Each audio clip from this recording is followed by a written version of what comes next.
గత పరిపాలన కన్నా నేటి పరిపాలన చూసుకుంటే నక్కకి నాగలోకానికి ఉన్నంత తేడా ఉంది. సైకో పోవాలి సైకిల్ రావాలని కూడా అంటున్నారు. మేము కూడా అంటాం జగనన్న రావాలి మళ్ళీ చంద్రన్న పోవాలని మళ్ళీ మేము కూడా స్లోగన్ చేస్తాం. ఏముండదు అందులో వాళ్ళు అనుకుంటారు. తిరిగినా ఆయనకి ఏమన్నా కన్నీ టైంలో మనకేమన్నా బియ్యం మూటలు కానీ ఆపదలు ఉండోళ్ళు కానీ ఏమన్నా వేసి కూరగాయలు ఏమన్నా పంపించిన పవన్ కళ్యాణ్ గారు నీకు ఓటు వేయడానికి ఖచ్చితంగా జగనే వస్తాడు.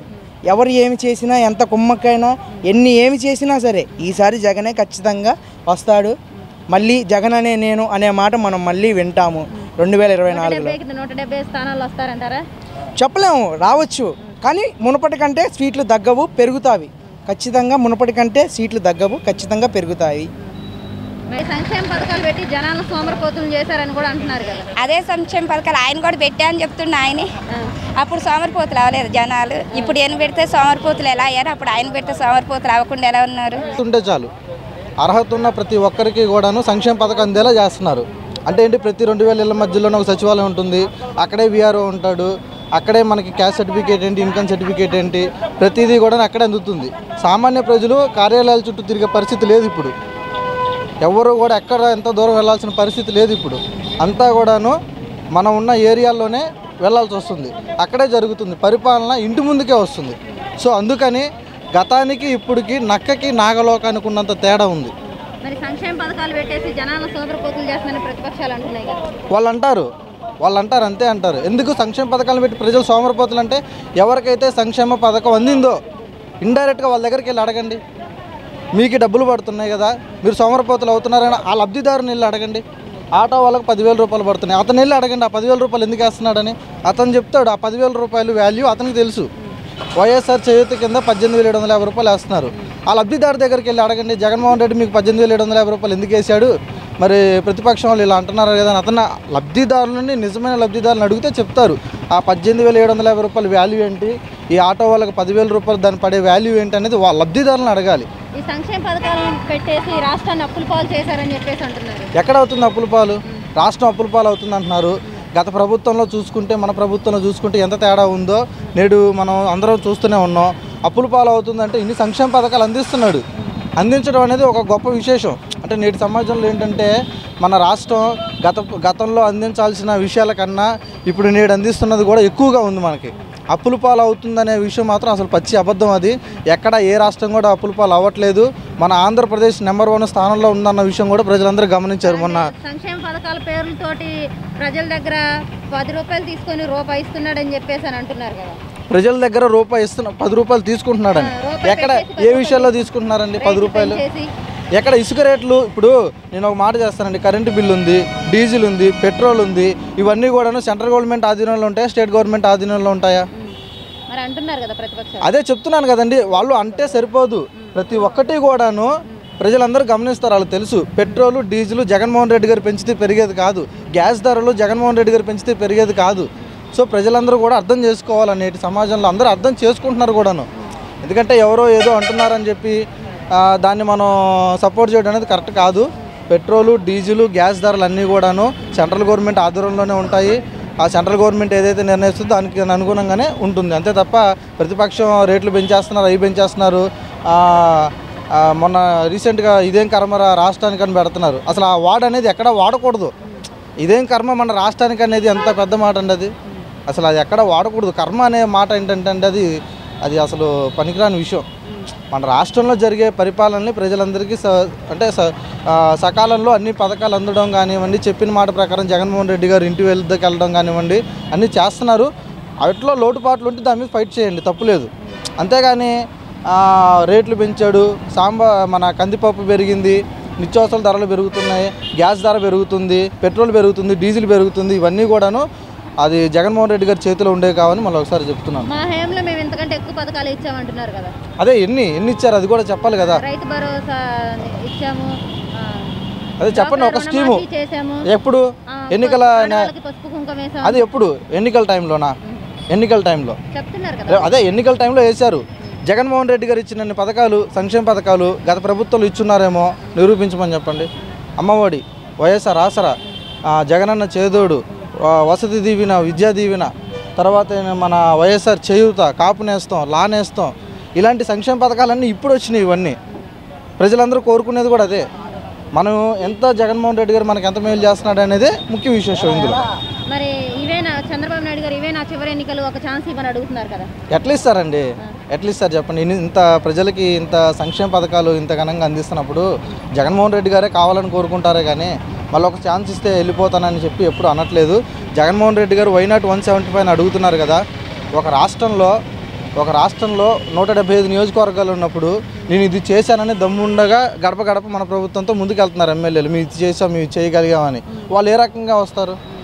మేము ఇది చేసాం, మేము ఇది చేయగలమని వాళ్ళు చెప్పలేకపోతున్నారు. మన ప్రభుత్వం అధికారంలోకి వచ్చిన తర్వాత ఇది చేసామని లోకల్గా ఉన్న ఎమ్మెల్యేలు వీళ్ళు అడగగలుగుతున్నారు ఇప్పుడున్న పొజిషన్లో. అదే టీడీపీ ఎమ్మెల్యేలు వెళ్ళాలంటే మేము అది చేసాం కదా అని చెప్పుకోలేని పరిస్థితి ఏర్పడింది ఇప్పుడు. అది అంటే రాయలసీమ నుంచి ఒక రౌడీని తీసుకొచ్చేసి సీఎం చేశారని చెప్పేసి అని అంటున్నారు. రాయలసీమ రౌడీ అని మీరు వాళ్ళు అంటున్నారు కదండి. నేను ఒకటే వాళ్ళకి చెప్తున్నాను, అదే రాయలసీమ రౌడీ అని వాళ్ళు వాడుంటే ఈరోజు ముఖ్యమంత్రి అవ్వగలడండి? ఇలాంటి ప్రజలకి ఇన్ని సంక్షేమ పథకాలు అందగలిగాయా? అదే రౌడీ అయి ఉన్నంటే ఆ మాట అన్నవాళ్ళు ఇప్పుడు వరకు ఏదన్నా వాళ్ళ ఛాన్స్ అనేది ఉండేవాళ్ళదా? ఆ మాట అనగలిగే దమ్ము ఉండేదా? ఏంటంటే ఇవన్నీ కూడాను రూమర్స్.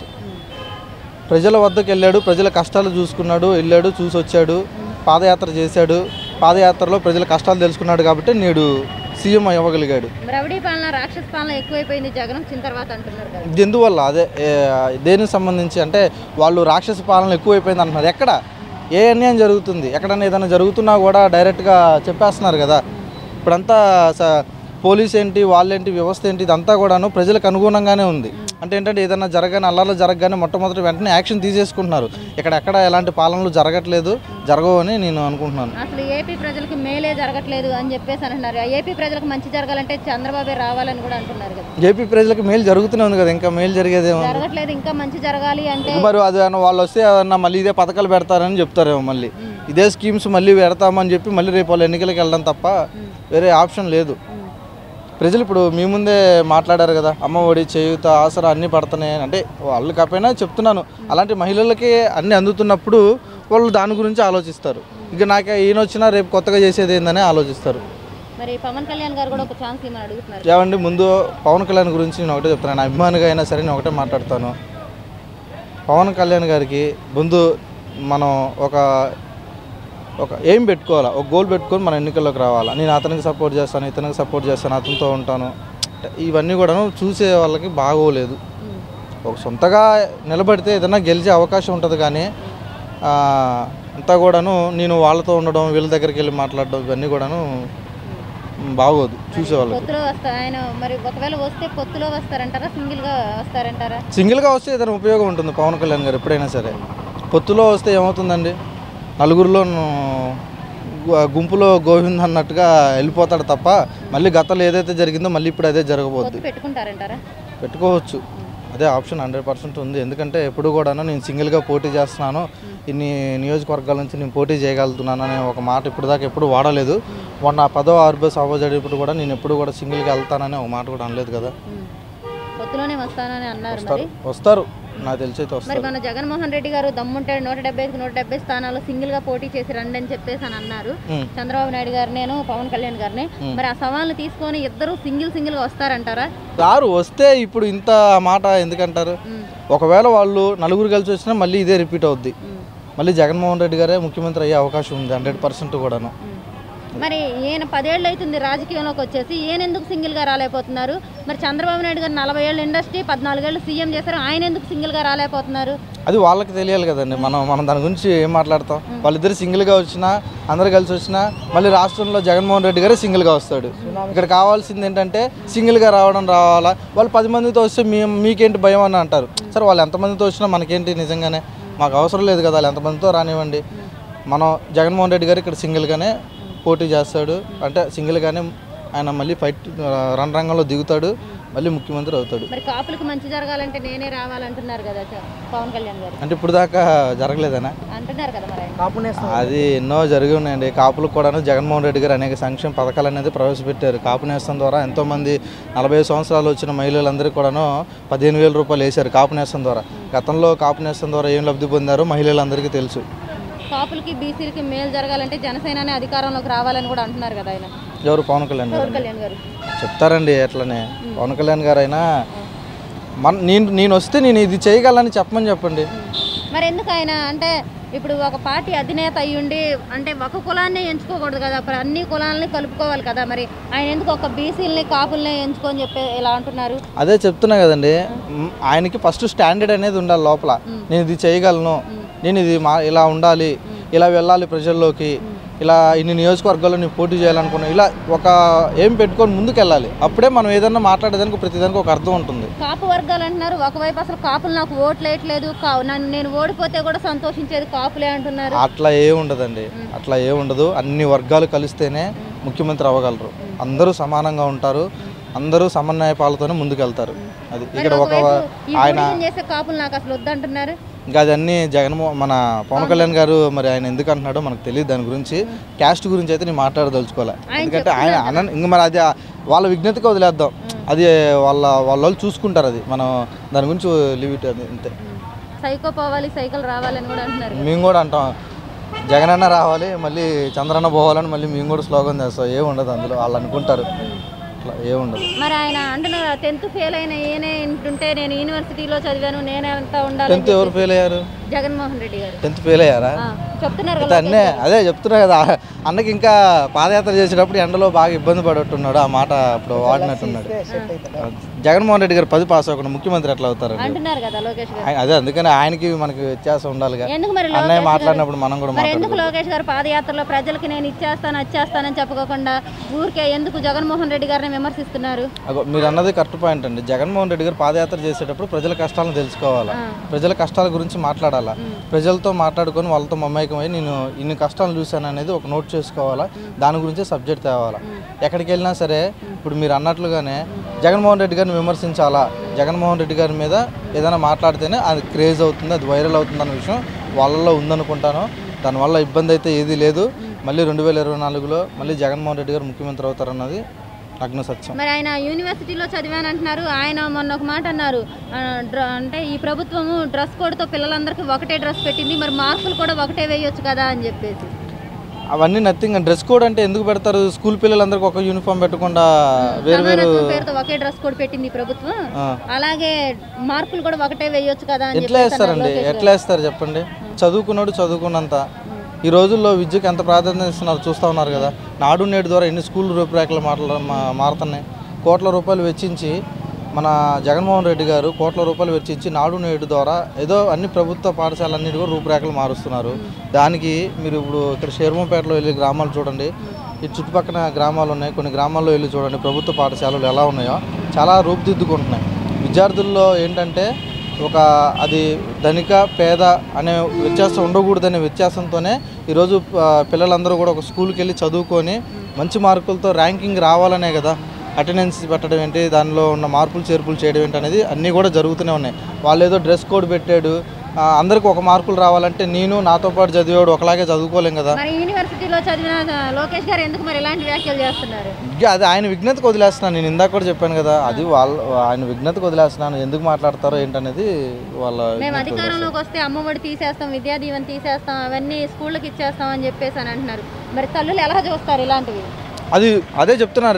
రేపు రాబోయే ఎన్నికల్లో అదే వాళ్ళ స్ట్రాటజీగా పెట్టుకొని ఉండుంటే తల్లులందరూ కూడా ఏం చేస్తారనేది రేపు రాబోయే ఎన్నికల్లో చూపిస్తారు 100%. నెక్స్ట్ మంగళగిరిలో వచ్చేది నేనే అంటున్నారు, మరి వస్తారా లోకేష్? మన కాన్స్టిట్యున్సీ గురించి అయితే చెప్పగలనులే, కానీ అది చెప్తున్నా కదా లోకేష్ గారి గురించి అయితే 90% 100% చెప్పగలను. ఆయన తిరిగేంత కెపాసిటీ తిరిగేంత గల ఉంటే సింగిల్గానే నేను ఇది చేస్తాను అది చేస్తానని చెప్పి హామీల ద్వారా వెళ్ళటం మంచిది. నాకు తెలిసే దాని మీద పోడు జగన్మోహన్ రెడ్డి గారిని టార్గెట్ తీసుకుంటా మాట్లాడతారు. ఎప్పుడైతే అలా ఉంటారో వాళ్ళు ఎప్పటికైనా సరే ఓటమి చెందుతారు. మరి ఇంకొకళ్ళు అడిగినప్పుడు అంటే జూనియర్ ఎన్టీఆర్ గారు పార్టీలోకి వస్తారా అంటే ఎవరైనా రావచ్చు ఈ పార్టీలోకి అని చెప్పేసి అన్నారు లోకేష్. అది జూనియర్ ఎన్టీఆర్ గారిని రానిస్తారా? అయ్యే ఉండదండి. దాని మీద మనకి వాళ్ళ గురించి మనకు అంతగా ఐడియా లేదు అసలు. ఇక అది నథింగ్. పేదవ పిల్లలకి విద్యా వసతులు కానీ విదేశీ వసతి దీవెన కానీ చాలా బాగుందండి. హాస్పిటల్స్ కూడా చాలా బాగున్నాయి, డెవలపింగ్. సంక్షేమ పథకాలు ఎలా ఉన్నాయి? సంక్షేమ పథకాలు door to door A to Z వచ్చేస్తున్నాయి కండి. వాలంటరీ వ్యవస్థ డబ్బులు తీసుకొని పనిచేస్తుందని చెప్పేసి ప్రతిపక్షాలు ఆరోపిస్తున్నాయి. అది అంతా ఆరోపణే అండి. ఎక్కడ లేదు అది. ఎక్కడ ఉంటే రుజువు చూపించండి. వాలంటీర్ డబ్బులు తీసుకొని సేవలు చేస్తానని చూపించాలి కదా, రుజువు చేయాలి. అదంతా మరి సంక్షేమ పథకాలు పెట్టేసి జనాలను సోమరిపోతులు చేశారని ప్రతిపక్షాలు అంటున్నాయి. అది ఎంతవరకు నిజం? అది కరెక్ట్ కాదండి. సోమరిపోతులు ఎలా అవుతారండి? ఎవరి పని వాళ్ళు చేసుకుంటున్నారు. నేనున్నాను, ఆటో తోలుకుంటున్నాను. జగనన్న 10,000 వేస్తుండో, 10,000 వేస్తాను, నేను ఇంట్లో కూర్చుంటున్నానా, ఆటో తోలుకుంటున్నా ఉన్నానుగా. ఆ 10,000 ఏమవ్వదు కదా, అంత వేస్ట్ మాట. వేస్ట్. మరి సంక్షేమ పథకాలు పెట్టేసి రాష్ట్రాన్ని అప్పుల పాలు చేశారని కూడా అంటున్నారు. గతంలో ఏనా లక్షల కోట్ల అప్పులు తెచ్చాడు కండి, పథకాలు ఇచ్చాడా? ఇవ్వలేదు కదా. లక్షల కోట్లు తెచ్చాడుగా అప్పులు. మరి ఎక్కడ అభివృద్ధి జరిగింది? డిజిటల్ అని రాజధాని ఒకటి చేశాడు డిజిటల్గా. అది ఏంది? తాత్కాలిక రాజధాని. ఎక్కడికక్కడికి ముడుపులు చెల్లించుకుంటా కాంట్రాక్ట్కి ఇచ్చేసి కమిషన్లు తప్ప ఏం చేశాడండి అతను? ఏమీ చేయలేదు. మా హయాంలో 40,000 కంపెనీలు తీసుకొచ్చాం, 6 లక్షలు. మీరు ఆగండి సార్. మా హయాంలో మేము 40,000 కంపెనీలు తీసుకొచ్చాము, 6 లక్షల ఉద్యోగాలు ఇచ్చాము. మీ హయాం వచ్చిన తర్వాత కనీసం ఒక్క ఉద్యోగం కూడా ఇవ్వలేదని చెప్పేసి అని అంటున్నారు. నిద్రపోతుండేవండి. ఈ 157,000 ఉద్యోగాలు, సచివాలయ ఉద్యోగాలు, వాలంటీర్ వ్యవస్థ, ఇవన్నీ ఏంటండి? గవర్నమెంట్ ఎంప్లాయీ ఉద్యోగాలు కాదా? ఆయన 40,000 ప్లాంట్లు ఎక్కడ తెచ్చాడు? పరిశ్రమలో ఒకటి చూపించమనండి. పరిశ్రమలు ఎక్కడ తెచ్చాడు చూపించమనండి. ఎన్ని ఉద్యోగాలు ఇచ్చాడు? 5 ఏళ్ల పరిపాలన, 14 ఏళ్ల పరిపాలన ఎన్ని ఉద్యోగాలు ఇచ్చాడు? ఇచ్చామని చెప్తున్నారు కదా. చూపించాలిగా, రుజువు చూపించమనండి. ఎక్కడ ఉన్నాయో, ఎవరికి ఇచ్చాడో. అంతా వేస్ట్ అండి, వేస్ట్ గవర్నమెంట్. అసలు ఆ చంద్రబాబు నాయుడు వస్తేనే ఒక సామాజిక వర్గానికి న్యాయం జరిగింది. పేదవాడు అనేవాడు, తక్కువ కులాలు ఎవరు బాగుపడరు. మా హయాంలో మేము ఇంతకంటే ఎక్కువ పథకాలు ఇచ్చామని కూడా అంటున్నారు కదా. ఏవి ఇచ్చారు పథకాలు? పసుపు కుంకుమ ఇచ్చాము. ఏది లాస్ట్ మూమెంట్లోనా? ఎలక్షన్ లాస్ట్ మూమెంట్లోనా పసుపు కుంకుమ? వేరే రుణమాఫీ చేసామంటున్నారు. ఎప్పుడండి? ఎప్పుడు చేశాడు? లాస్ట్ మూమెంట్లో చేసిండు. ఎలక్షన్ ఇంకొక 6 నెలలు ఉందనగా రైతు రుణమాఫీ, పసుపు కుంకుమ డబ్బు, అవి కూడా వేరే పథకాల డబ్బులు తెచ్చి దీనికి ఇచ్చాడు. అది ఎంత? మరి ఇవే నా చివరి ఎన్నికలు, ఒక ఛాన్స్ ఇవ్వమని అడుగుతున్నారు కదా. రిటైర్డ్ అయిపోతాడు కండి, వయో పరిమితి అయిపోయింది కదా. ట్యాబ్లెట్కి ఎక్స్పైరీ డేట్ ఉంటుంది, తీసి దెబ్బలో పడేస్తాం. ఏ మనిషికైనా అంతే, ఏ వస్తువుకైనా అంతే. అది అంతేనండి. అతను వయసు అయిపోతుంది కాబట్టి ఒక్క ఛాన్స్ అని అంటుండు. గతంలో 14 ఏళ్ళు చేసినప్పుడు నేను అభివృద్ధి చేశాను, ఇది చేశాను, అది చేశాను. అది గతంలో నేను 9 ఏళ్ళు పరిపాలన చేశా, 14 ఏళ్ళు పరిపాలన చేశా. నేను అభివృద్ధి చేశా, ఆ పరిశ్రమ తెచ్చా, ఈ పరిశ్రమ తెచ్చా. పేదవాళ్ళకి ఇంగ్లీష్ మీడియం అవుతానండి. వాళ్ళ మనవాడు ఎక్కడ చదువుతుండండి? పేదవాడు ఇంగ్లీష్ మీడియం చదువుకునే హక్కు లేదా? మన భారత రాజ్యాంగంలో స్వతంత్ర హక్కు ఉంది కదా. ఇవన్నీ వేస్ట్ మాటలండి. ఒక్క అవకాశం ఆల్రెడీ 14 ఏళ్ళు పరిపాలన చేసాడు, ఇంకా నీకు అవకాశం ఇచ్చేదండి? అవన్నీ వేస్ట్ అండి. జగన్ ఒక సైకో అని అంటున్నారు. ఆడే సైకో, ఆడు కొడుకు సైకో, వాళ్ళు సైకోలు. జగన్ సైకో కాదండి. అనుకోండి. మరి అంటే రాయలసీమ నుంచి ఒక రౌడీని తీసుకొచ్చేసి పట్టం కట్టారు ఏపీ ప్రజలని అంటున్నారు కదా. రాయలసీమ నుంచి రౌడీని తీసుకొస్తే నిజంగా జగన్ రౌడీ అయితే తండ్రి కొడుకులు తిరగరండి, రోడ్డు మీద తిరగరు. వాళ్ళు రౌడీలు. అక్రమ కేసులు చేయని దానికి, చేసిన దానికి, ప్రజల మీద అక్రమ కేసులు పెట్టిన వాళ్ళు రౌడీలు. జగనే రౌడీ కాదండి. మరి 2024లో అధికారంలోకి వచ్చేది మేమే, రాసి పెట్టుకోండి. జగన్ అట్టర్ ఫ్లాప్ అయిపోయాడు 2024లో అంటున్నారు చంద్రబాబు నాయుడు గారు. వాళ్ళు రాసి పెట్టుకోవాలి. వాళ్ళ ఇంట్లో మూలన కూర్చుంటారని వాళ్ళు రాసి పెట్టుకోవటం. 130 నుంచి దగ్గర 150 లోపు వస్తాయండి జగన్కి. తిరుగులేదు జగన్కి. దాన్ని మరి పేదవాడికి అనుకూలంగా ఉందండి, ధనికుడికి కాదు, పేదవాడికి అనుకూలంగా ఉంది ఈ ప్రభుత్వం. మరి ఆయన సింగిల్గా ఒకవేళ వస్తే సింగిల్గా పోటీ చేస్తారంటారా చంద్రబాబు నాయుడు గారు? ఎవరండి సింగిల్ చేసేది? చంద్రబాబు నాయుడు గారు లేదు. ఎవరో సిపిఎం, సిపిఐ, జనసేన, బీజేపీ ఇంకెవరెవరు గెలుస్తారని చూస్తుండవు. ఒంటరిగా పోటీ చేసే దమ్ము ఆయనకు సత్తా లేదు, చేయలేడు కూడా. మరి మన తెనాలి సభలో సీఎం జగన్ గారు సవాలు విసిరారు కదా, దమ్ముంటే 175కి 170 స్థానాలు పోటీ చేసి గెలవండి అని చెప్పేసి. సింగిల్గా రండి అని. సింగిల్కి రారండి వాళ్ళు. అది ఎప్పుడూ లేదు అసలు. సింగిల్గా వచ్చింది లేదు. ఏదో ఒక పార్టీతో మద్దతు ఉంటుంది. ఎందుకని 14 ఏళ్ళు సీఎం చేశారు, 40 ఏళ్ళు ఇండస్ట్రీ అంటున్నారు కదా, ఎందుకని సింగిల్గా రాలేరు? పొత్తులోనే ఎందుకు వస్తారు? ఓటు బ్యాంక్ లేదండి అతనికి ప్రజలకి సేవ చేసి ఉంటే వస్తుంది. ఓటు బ్యాంక్ ఎక్కడుంది? ఓటు బ్యాంక్ ఉన్నవాడైతే సింగిల్కి రావచ్చుగా. ఓటు బ్యాంక్ ఉన్నవాడు ప్రజల నాడి తెలుసుకున్నట్టయితే సింగిల్కి రావచ్చు. సింగిల్కి వస్తే ప్రజలు ఓటు బ్యాంక్ ఉంటే వాడే గెలుతుంది. లేదు కాబట్టి రాడండి. మరి పవన్ కళ్యాణ్ గారు కూడా ఒక ఛాన్స్ అడుగుతున్నారు కదా. పవన్ కళ్యాణ్ ఇప్పుడు లేదండి అసలు. పవన్ కళ్యాణ్ ప్రజాసేవ చేస్తా స్వతంత్రంగా నిలబడితే ఎవరి మీద ఆధారపడకుండా ఉంటే ఆఫ్టర్ 10 years తర్వాత, 10 సంవత్సరాల తర్వాత ఏమైనా అవకాశం. నేను వస్తే అవినీతి లేని పాలన చేస్తాను. ప్రతి ఒక్క రాజకీయ నాయకుడు చెప్పేది అదే అండి. ఏ రాజకీయ నాయకుడైనా నేను వస్తే అంటారు, వచ్చాక ఏముండదు. ఒక్క ఛాన్స్ ఇవ్వండి, నేను వస్తే అవినీతి లేని పాలన చేస్తాను, ప్రజలకు మంచి చేస్తాను అంటున్నారు కదా. అవన్నీ వేస్ట్ మాటలండి. అవన్నీ మాటలకే. పనులు జరగవండి. నేను వస్తేనే కాపు వర్గానికి మంచి జరిగిద్ది అంటున్నారు కదా. ఈ ఇక్కడ మన ఆంధ్ర తెలుగు రాష్ట్రాలు ఒక కాపులే ఉన్నారా? మిగతా కులస్తులు లేరా? అందరు ఉన్నారు కదండి. అన్ని కులాలు ఉంటేనే రాజకీయం పార్టీ. మరి ఒక్కొక్క కులానికే కాదు, ఒక్కొక్క వర్గానికి చేయడం కాదు కదా, అది తప్పండి. బీసీలకి కాపులకి మేలు జరగాలంటే నేనే రావాలి అంటే జనసేననే రావాలి అని చెప్పేసి కూడా అంటున్నారు కదా ఆయన. కాపులకి బీసీలే కాదండి, ఎస్సీ ఎస్టీ మైనారిటీ ఓసీలు అన్ని కులాలు ఉన్నాయి. అన్ని కులాలకి న్యాయం చేయగలగాలి రాజకీయ నాయకుడు అంటే. మరి ఎందుకని ఆయన కాపులు బీసీలే అంటున్నారు? వాళ్ళు ఇప్పుడు ఎవరు సామాజిక వర్గం వాళ్ళు చూసుకుంటున్నారండి. ఎవరు సామాజిక వర్గం వాళ్ళు అంతే. ఆ సామాజిక వర్గం ఇప్పుడు మన ఆంధ్రప్రదేశ్లో కాపు ఓటింగ్ ఎక్కువ శాతం ఉంది కాబట్టి నా కులం అని ఇది అవుతుంది. కాపులు ఒకటే కాదు. మరి ఒకవైపు కాపులే నాకు ఓట్లు వేయట్లేదు, కాపులే నన్ను ఓడిస్తున్నారు అంటున్నారు కదా. మరి అతను తెలుసుకోవాలండి. అది అతను విధానం కాపులకి నచ్చకే ఓట్లు వేయట్లేదు. ఈ కాపులు నేను ఓడిపోతే కూడా సంతోషించేది కూడా కాపులే అని కూడా అంటున్నారు. మరి అంత తెలిసినప్పుడు రాజకీయం చేయటం ఎందుకండి? సినిమాలు చేసుకోక రాజకీయం చేయడం అనవసరం కదా. అధినేత ఉండి ఒకే కులానికి ఒకే కులం అని ఎందుకు పట్టుకొని ఇలా అంటారు? అది తప్పండి. ఒక పార్టీ అది నాయకుడే ఉండి ఒక పార్టీ ఇదే ఉండి అతను అన్ని కులాలనే చేసుకొని ఇది కావాలి కానీ వాడికి అమ్ముడు పోయి వీడికి అమ్ముడు పోయి అన్నీ అది దత్తపుత్రులాగా అది కరెక్ట్ కాదండి. కాపుల్లో బీసీలో ఐక్యత లేకపోవడం వల్లే అగ్రకులాల వాళ్ళు వచ్చేసి మనల్ని పరిపాలిస్తున్నారని కూడా అంటున్నారు ఆయన. అది పరిపాలిస్తున్నారంటే ఐక్యత లేకంటే కులాలను రెచ్చగొట్టడం అండి. అది కులాలను రెచ్చగొట్టడం అంటే కేవలం కులాలను రెచ్చగొట్టడానికి ఎలాంటి వ్యాఖ్యలు చేస్తున్నారు? కులాన్ని రెచ్చగొట్టడానికి అండి. ఇప్పుడు ఒక ఇంట్లో 5 అన్నదమ్ములు ఉంటారు, 5 కరెక్ట్గా ఉంటారా? ఒక కాపు కులస్తులు ఆంధ్రప్రదేశ్ మొత్తం ఒకే రకంగా ఉండాలని ఏమైనా రూల్ ఉందా? రాజ్యాంగం ఎవరికి ఇష్టం వచ్చినట్టు వాడు ఉంటాడు. ఎవడ పార్టీ వాడు ఒక పార్టీలో ఉండాలని ఏం లేదు కండి. మరి నేను ఓడిపోయినా కానీ సంతోషించేది ఈ కాపులే. ఊడిగం చేసే కాపులు నాకు వద్దని కూడా అంటున్నారు ఒకవైపు నుంచి. మరి అలాంటప్పుడు మళ్ళీ కాపులు ఎందుకు కావాలనాలి? మరి ఎందుకు ఆయన అలాంటి మాట్లాడుతున్నారు? అది తప్పుడండి, తప్పుడు మాట. ఊడిగం చేసే కాపులు నాకు వద్దు అంటున్నారు మళ్ళీ ఒకవైపు. కాపులే వద్దు అన్నప్పుడు కాపు ఓటు బ్యాంక్ కూడా అడగకూడదు కండి. మరి ఊడిగం చేసే కాపులు అంటున్నారు, మరి కాపులు ఎలా తీసుకుంటారంటారు వీటిని? చూద్దాం, వెయిట్ అండ్ సీ. చూడటమే 2024 మార్చి ఏప్రిల్లో జరిగింది, అప్పుడు చూడటమే అండి ఎవరు ఏ తీర్పు అనేది. బీసీలకి కాపులకి పదవులు ఇస్తే సరిపోదు, అధికారంలోకి వస్తేనే అని కూడా అంటున్నారు. బీసీలకి అసలు గతంలో ఎవరు ఇచ్చారండి? బీసీలకి మైనార్టీలకి ఎస్సీలకి ఎవరన్నా ఇచ్చారండి? రాజ్యాంగం పుట్టాక ఎస్సీలు హోమ్ మినిస్టర్ ఎవడన్నా ఎక్కడైనా ఎవరు ఇచ్చారండి? ఏసీఎం అని ఇచ్చాడా? బీసీలకి ఇన్ని పదవులు ఎవరైనా ఇచ్చారా? ముఖ్యమంత్రులు ఏ ముఖ్యమంత్రి అని గతంలో ఇచ్చాడా? జగన్ ఇచ్చాడండి.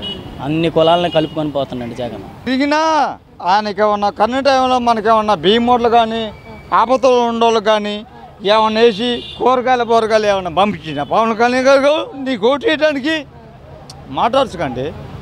ఆయన ఏమన్నా పంపించిండా అంట? కరెంట్ టైంలో ఏమన్నా పంపించిండా? బొమ్మలు పంపించారు. గెలిస్తే అసలు మీ చిచ్చి గెలితలకే పెట్టాలా డబ్బులు? ఏం చేస్తారు ఏందన్నా మన అసమంటమ్మా. చెప్పండి. ప్రస్తుత రూలింగ్ ఎలా ఉంది? చాలా బాగుందండి. ఎలా చాలా బాగుందంటే ఏ విధంగా? ఏంటంటే మునుపటి ప్రభుత్వం కంటే ఈ ప్రభుత్వంలో లబ్ధి పొందిన వాళ్ళు చాలామంది ఉన్నారు. పేదలోకి చాలా దగ్గరగా ఉంటున్నవి. ఇంతకుముందు ప్రజలే వెళ్ళి బతిలాడితే కానీ పనులు కూడా ఇప్పుడు పనులు చేసేవాళ్ళే ఇంటి దగ్గరికి వచ్చి పనులు జరిగేంత అభివృద్ధిలో ఇప్పుడు మనం ఉన్నాం. ఇంతకుముందు మనకి పింఛను రావాలంటే మనం అక్కడికి వెళ్ళి సంతకం పెట్టి ముసలి వాళ్ళు కూర్చొని ఎండలో ఇబ్బంది పడేవాళ్ళు. ఈరోజు 1వ తారీఖు తెల్లవారుజామున 5 గంటలకే మన ఇంటి ముందుకి పింఛను వస్తుంది. అంటే దాన్ని బట్టి మనం అర్థం చేసుకోవాలి. మునుపటి ప్రభుత్వం కంటే ఈ ప్రభుత్వం చాలా ముందంజలో ఉంది. ఈసారి ఖచ్చితంగా జగనే వస్తాడు. ఎవరు ఏమి చేసినా, ఎంత కుమ్మక్కైనా, ఏమి చేసినా సరే ఈసారి జగనే ఖచ్చితంగా వస్తాడు. మళ్ళీ జగన్ నేను అనే మాట మనం మళ్ళీ వింటాము 2024లో. 170 స్థానాలు వస్తారంటారా? చెప్పలేము, రావచ్చు. కానీ మునుపటి కంటే సీట్లు తగ్గవు, పెరుగుతాయి. ఖచ్చితంగా మునుపటి కంటే సీట్లు తగ్గవు, ఖచ్చితంగా పెరుగుతాయి. వాళ్ళని బట్టి అప్పుడు అలాగే బాగానే ఉంది మేడం గారు. అమ్మఒడి అన్ని బాగానే చేశారు. సంక్షేమ పథకాలన్నీ అందుతున్నాయి. అన్ని బాగానే అందుతాయి. డోక్రా రుణమాఫీ, ఆసరా పడుతున్నాయి, అమ్మఒడి పడుతుంది, బాగానే చేశారు. జగన్ బాబు బాగానే చేస్తాడు. సంక్షేమ పథకాలన్నీ అందరికి అందుతున్నాయా? మళ్ళీ ఎవరు రావాలనుకుంటున్నారు? మళ్ళీ ఇంకా జనాల్లో మూమెంట్ మేడం గారు. అది మీరు ఎవరు రావాలనుకుంటున్నారు? మేమైతే జగన్ గారే రావాలి. ఎందుకని? పథకాలన్నీ వేస్తుండు, అన్నీ మంచిగా చూస్తుండు. చాలా వరకు స్కూళ్ళల్లో అయినా మామూలుగా డ్వాక్రా మహిళలకైనా మంచిగా చేస్తుండు. గతంలో ఎలా ఉంది, ఇప్పుడు ఎలా ఉంది? గతంలో కంటే ఇప్పుడే కొంచెం పర్వాలే మేడం. పడతారు వాళ్ళందరూ. ప్రస్తుత పాలన ఎలా ఉంది? బాగానే ఉందండి. అమ్మఒడి వస్తుందా? వస్తుంది. ఎలా ఉన్నాయి సంక్షేమ పథకాలు? బాగున్నాయండి. మా పాప బీటెక్ చదువుతుంది. మా విద్యా దీవెన కూడా పడుతుంది, వసతి దీవెన పడుతుంది. మాకు ఆసరా డబ్బులు కూడా పడ్డాయి, వైఎస్ఆర్ ఆసరా. మళ్ళీ ఎవరు రావాలనుకుంటారు రాష్ట్రంలో? జగన్ గారే. జగన్ గారు. మరి సంక్షేమ పథకాలన్నీ బాగా అందుతున్నాయా? వస్తున్నాయి ప్రతి ఒక్కరికి. వస్తుంది. వాలంటీర్ వ్యవస్థ ఎలా పనిచేస్తుంది? పర్వాలే, బాగానే ఉన్నారు. అంటే లంచాలు తీసుకొని పనులు చేస్తున్నాయని? లేదు లేదు మేడం, బాగానే చేస్తున్నారు. ఎందుకని? అంతే, పనులు మాకు అలా చేస్తున్నారు కాబట్టి అలా వస్తాయి. మరి చంద్రబాబు నాయుడు గారు కూడా మాకు ఛాన్స్ ఇవ్వమంటున్నారు. ఇచ్చారుగా. సంక్షేమ పథకాలు అన్నీ ఏమి లేనప్పుడే ఆయన రాష్ట్రాన్ని అన్ని అప్పుల్లో ఉంచారు. ఇప్పుడు ఇది చేయటం వల్ల ఇంతమందికి ఇలా ఉండి కరోనా టైంలో కూడా ఇంత నెట్టుకు వస్తున్నారంటే ఇంకా ఆయనకు ఒక ఛాన్స్ ఇవ్వాల్సిన అవసరం లేదుగా. మా హయాంలో మేము ఇంతకంటే ఎక్కువ పథకాలు ఇచ్చామంటున్నారు కదా చంద్రబాబు నాయుడు గారు.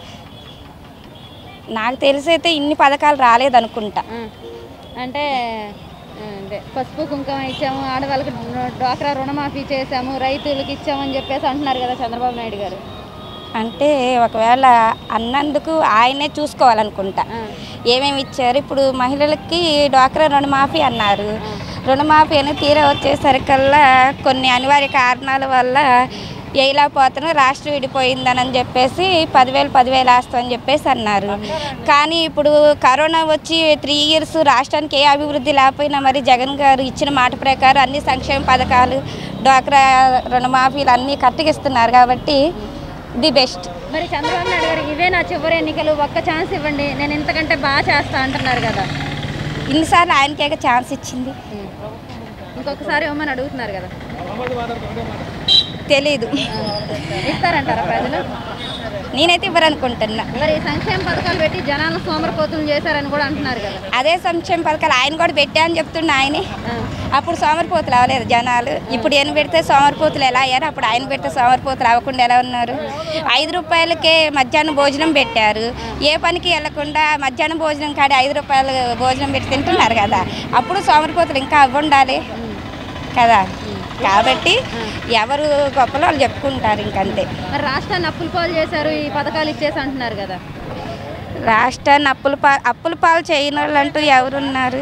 అప్పుల పాలు చేశారంటే ఆయన ఉన్నప్పుడు అప్పు ఏం తీసుకురాకుండా అంటే ఈయన వచ్చాక అప్పులు తీసుకొచ్చారంటే అనుకోవచ్చు. ఆయన ఉన్నప్పుడు అప్పుల పాలు చేశారు, ఈయన ఉన్నప్పుడు ఇంకా జనాల్ని అభివృద్ధి చేసి ఇంకా జనాలకు 1 రూపాయి అన్ని సంక్షేమ పథకాలు కరోనా టైంలో కూడా ఎటు ఇబ్బంది లేకుండా అందరికీ సంక్షేమ పథకాలు ఇస్తున్నారు కాబట్టి కరోనా టైంలో అందరూ ఇబ్బంది పడ్డాం.